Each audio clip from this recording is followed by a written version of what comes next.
All right, we now have a terrific panel. Let me ask the former Secretary of State of the United States, Condoleezza Rice, the Foreign Minister of Ukraine, and the CEO of Jigsaw to come up here.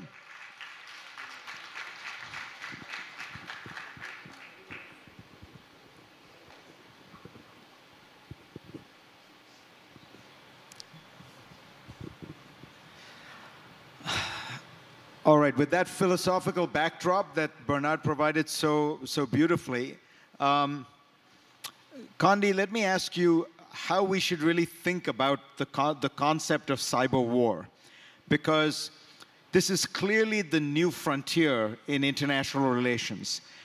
Nations are able to engage in hostile acts. We saw it with North Korea hacking Sony. We see it obviously with the Chinese doing espionage. We see it with Russia.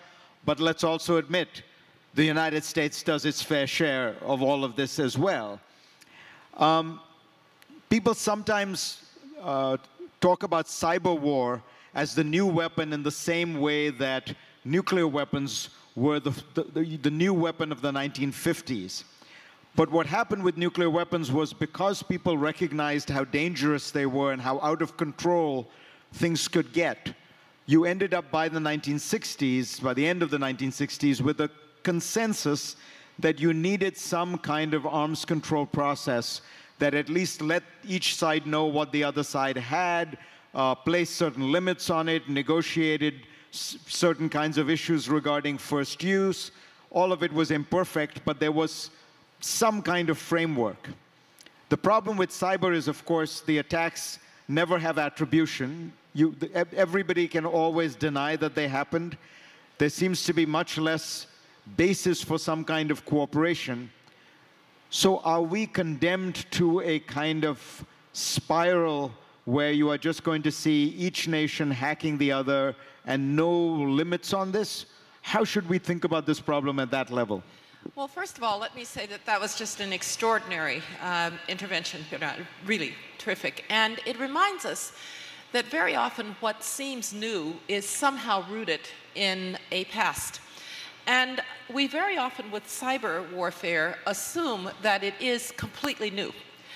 What is new is the capacity, is the weapon itself, is the technology itself that makes it possible to do things much more efficiently that governments have been trying to do for a very, very long time. So I know we will get to what Russia did in the American election. Russia has built fifth columns within countries for a long time where they tried to stir the passions of disaffected populations. It was usually pretty clumsy.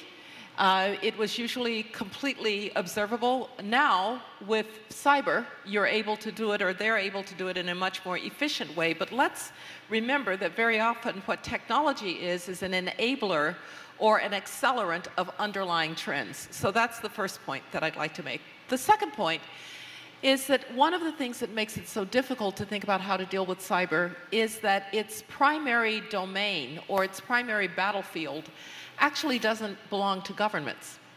It's this open thing called the internet, which none of us control, particularly for the United States. Even though American companies are still dominant, there are Chinese companies that are too, but America still is dominant. It's not the government that owns the battlefield here. And so the necessity of public-private cooperation to deal with these issues has never been stronger, and yet the ability to get that cooperation has never been weaker, going back to suspicions about government, privacy, et cetera. And so it's very hard to get government and the private sector to cooperate when they very much need to. Finally, I wanted to just speak to your nuclear example, because one of the things that happened with nuclear weapons is that we finally frightened ourselves to the point that we decided perhaps you do it to me and I'll do it to you, mutually assured destruction, was not very satisfying and it was potentially dangerous. Accidents were possible. So after the Cuban Missile Crisis and the pressures for a test ban treaty, we did begin to develop a series of steps, a series of measures that we essentially agreed we didn't want to annihilate each other, at least the Soviet Union and the United States. Now, we're not there in cyber at this point. And one of the questions that we might ask is, what would it take? What incident would it take that really looked like an act of war that might actually lead governments, at least? I can't speak to non-state actors or to the teenager hacking on his couch, but that would at least make governments say, perhaps this is a weapon that we don't want to push to its limits. We're not yet there.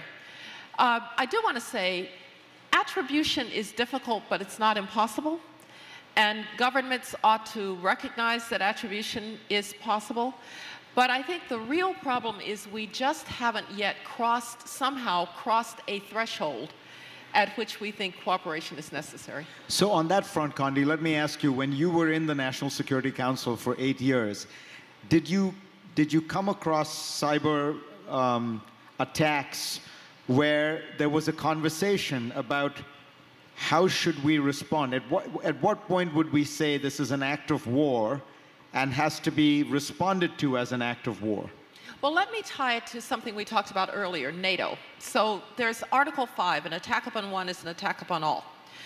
Brand new member of NATO, 2007, the Russians shut down Estonia, completely shut it down.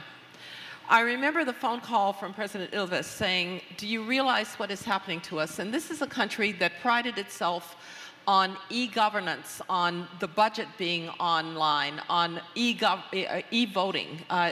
It was extremely important to Estonia's core. An attack upon one is an attack upon all. Was that an Article 5 violation or not?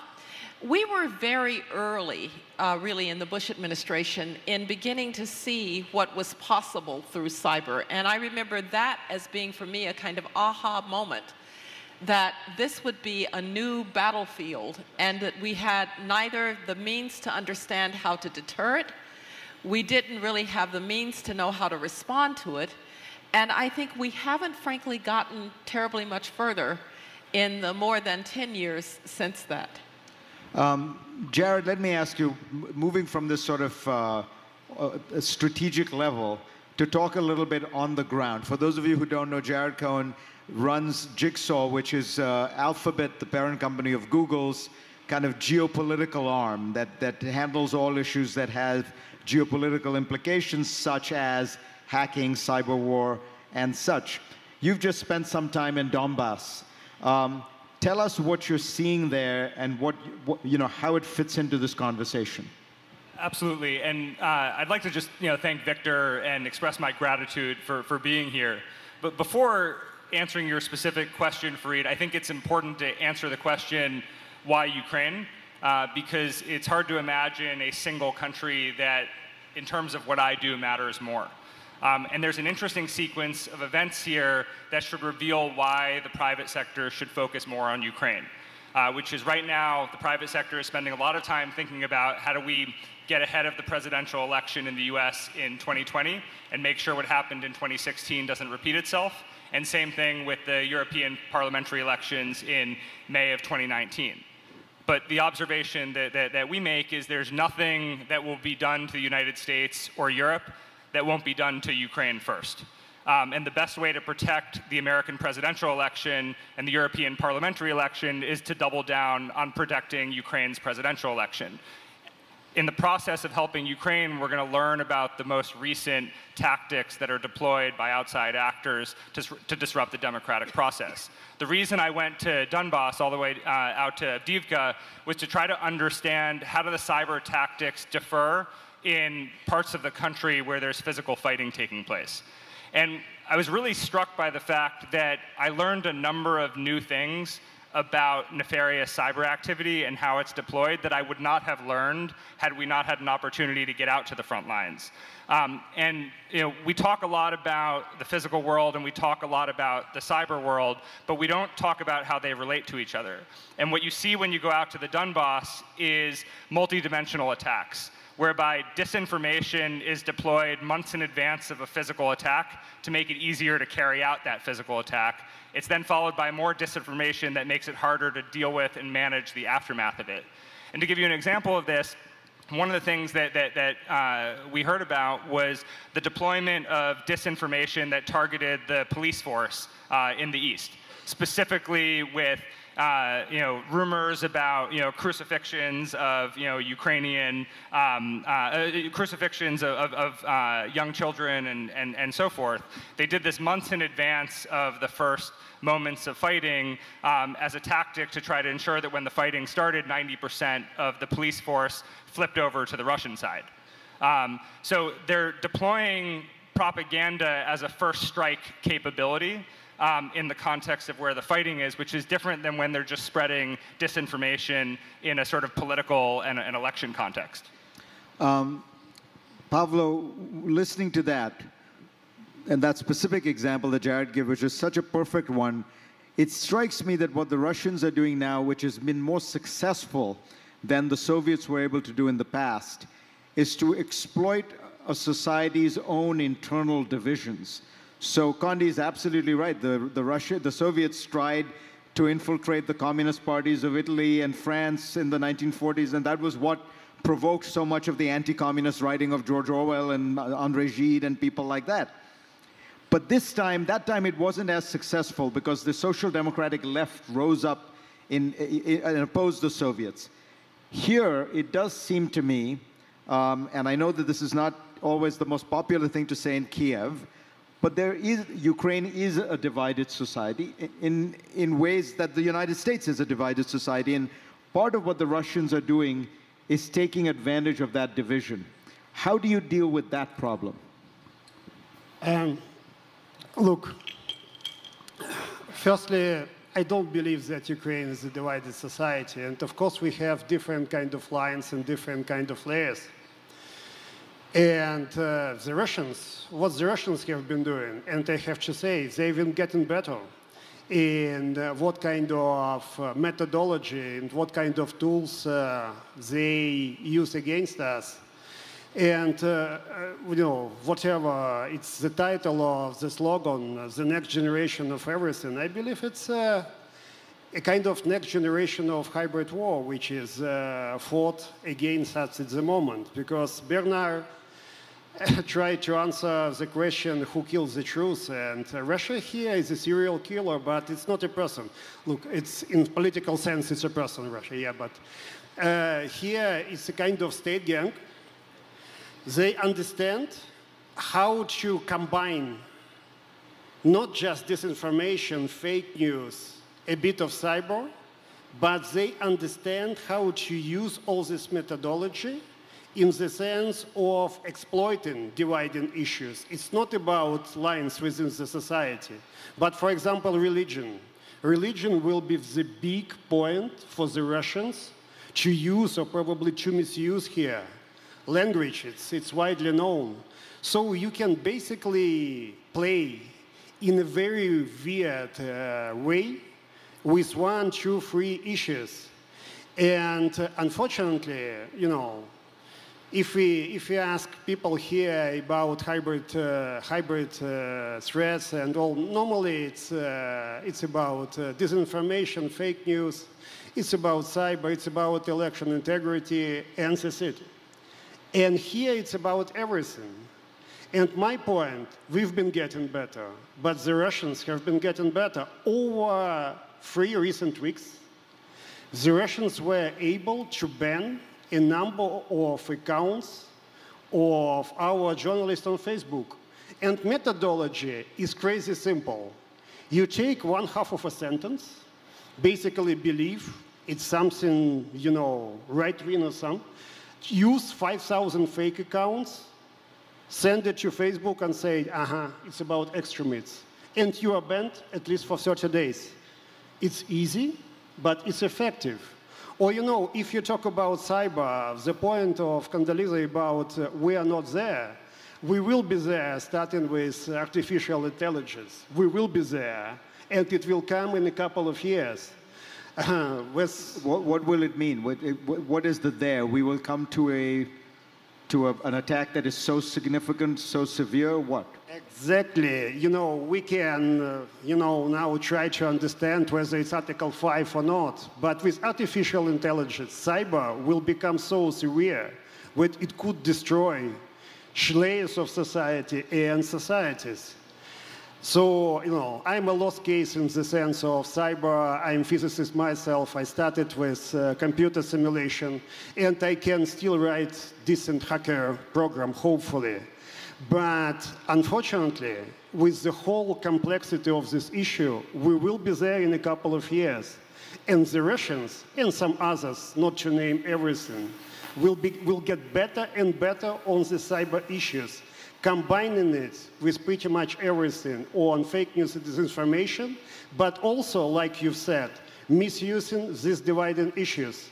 And it's easy simply to play 1, 2, and 3 issues. It's simple.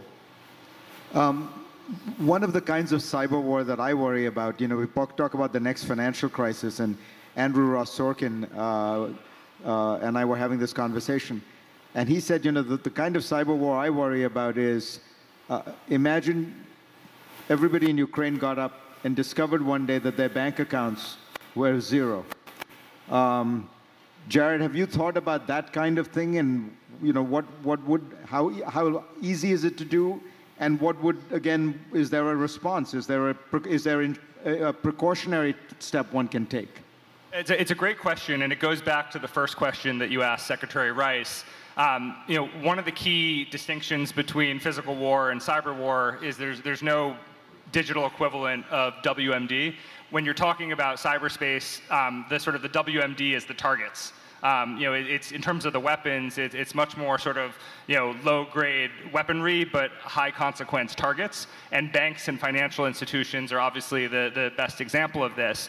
But there's another aspect of economic warfare that we should be worried about, which is the same tactics that are used to spread disinformation for political purposes are the same tactics that can be used by states and criminals alike to manipulate economic markets. And it's not hard to imagine how that would work.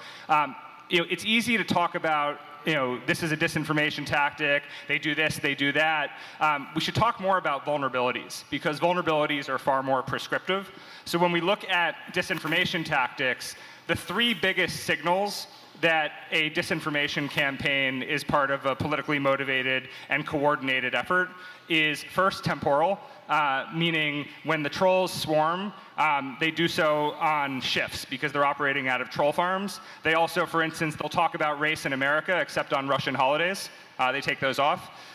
They all sort of post at the same time. The second is semantic, which is their posts, even though they sort of look like different characters, they read fairly similarly because they got instructions around the same time. So the disinformation that they're spreading, the differences are subtle, but it's clear that they got the same instructions. And then the last signal that indicates a particular account is spreading disinformation that's orchestrated by a state is relational. Meaning there's an obvious set of followers that we all have when we're active on social media, right? They're friends from high school, their family, their colleagues. If you look at the followers of a state-sponsored account, they're anomalous to what the norm is. So the question in a Ukraine context is there something that we can look at that we can look at in a way that's not retroactive, right? It's not helpful to look at 2016 presidential elections in the US after 2016. The same way it won't be useful to look at what happened in the March presidential elections here in April. And I think that the foreign minister mentioned the religion debate. And this was something we heard when we were in the Donbass as well, which is the prediction among the soldiers out there, because they were seeing early warnings of it, is that the next big targeted disinformation campaign is going to focus specifically on this religious tension that exists between Russia and Ukraine. So if we have a reasonable guess at where the target is going to be, a trending topic in the digital world is kind of the digital equivalent of territory, so we know where they're going to conduct an insurgency. So the question is, how do we leverage and exploit the 3 signals that I mentioned to try to launch the digital equivalent of a counterinsurgency specifically around that same trending topic of religion? Pavlo, you wanted to? Yeah, I like Jerry's point, but let's get it simple. Just imagine we are talking about election integrity, but let's talk about election integrity in conjunction with critical infrastructure. Just imagine, theoretically, of course, a kind of real blackout in one of the cities, for example, here in Ukraine, 1 week before elections, 2 weeks before elections, or a sequence of blackouts, and you can target critical infrastructure with just a couple of viruses. So let's get simple, but in the sense of impact, it could be far more important than all kind of financial manipulation, changing, all the stuff. So we need to focus on simple but really important things which could be exercised by key cyber wars, including by the Russians. Let's try to analyze what is possible and what is unfortunately doable by those who are capable to do it. So what I worry about when I hear you say that, Pavlo, is it reinforces my one great fear for Ukraine, which is that there is a huge asymmetry of costs. The cost for the Russians to destabilize Ukraine is very low. The cost for the West and Ukraine to stabilize itself is very high. You have to do painful reforms. You have to get rid of corruption. The West has to give you tens of billions of dollars. For the Russians to destabilize Ukraine is very cheap. Yes, but Condi, but But Ukraine is not helpless, right? The United States is not helpless.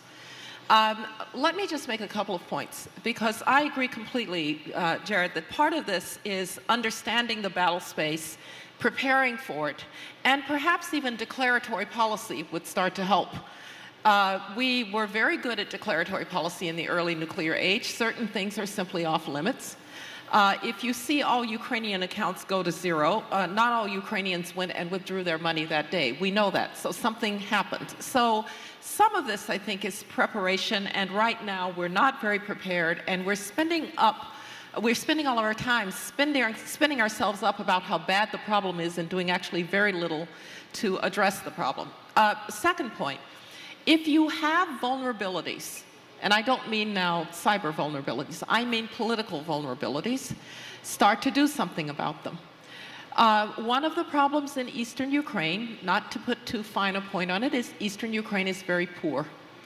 These are places that have industry that are, we would call them Rust Belt industries in the United States. And so for a lot of understandable reasons, there is a sense that Kyiv has been unable to deal with some of those problems. And so making sure that Eastern Ukraine understands that there is a sympathy for what they're going through and for an effort to really reach out to them. Just as in the United States, if we have racial vulnerabilities that are exploited, we ought to be working on racial vulnerabilities. So governments have a point. Have a way to deal with this. The final point I'll make is authoritarians are not immune to disruption through the truth. So the biggest riots and protests recently in Iran were actually not in Tehran. They were out in the countryside. What was the catalyst? Somebody leaked the Iranian budget that showed that a lot of the money that was given back to Iran by the unfreezing of assets through the American, through the nuclear deal with Iran, that money was going to Hezbollah in Syria. And that leaked, and that caused protests in Iran. A few years ago, the American embassy in China put up a large barometer to measure air quality. And it turns out that what the Chinese government was claiming about air quality in Beijing was wrong by a factor of 10. Now, Chinese citizens decided to create a little app that would actually show them what air quality was. And the Chinese government could no longer run from the fact that you couldn't breathe in Beijing. So I think it's awfully important to realize that there are sometimes vulnerabilities in authoritarian regimes to the truth. And I want to make just two other brief points. Americans of a certain age, and I'm of that age, look back on Radio Free Europe and Voice of America as having been when we were amazingly good at information operations. But Voice of America and Radio Free Europe did nothing but tell the truth to a Soviet population that knew that they were not getting the truth from their leaders. If you look at how we actually created circumstances for the Soviet government in Afghanistan about what the Soviet Union was doing there, the truth started to come out about the number of Soviet soldiers that were dying in Afghanistan. It started to appear first in Soviet military newspapers in 1986. And all of a sudden, the Soviet government had to deal with the fact that Soviet parents knew that their boys weren't dying in drunken brawls. They were dying in Afghanistan. How much effort has there been to let Russians know that their soldiers are dying in the Donbass and in eastern Ukraine for the purposes of separatists who are of no interest and should be of no interest to the Russian people? So I just want to make the point, authoritarians aren't immune. And sometimes we think democracies are so weak in this regard, but authoritarians have their denouement with the truth as well.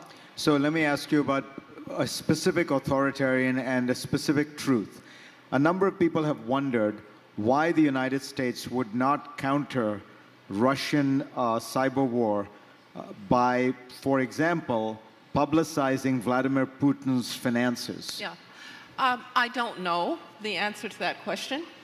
I can imagine. Did you ever think about doing it? We did not think about doing it. We were in a different time and period. I suspect that they're somewhat harder to trust, somewhat harder to track than you might think. Vladimir Putin is pretty smart about those kinds of things.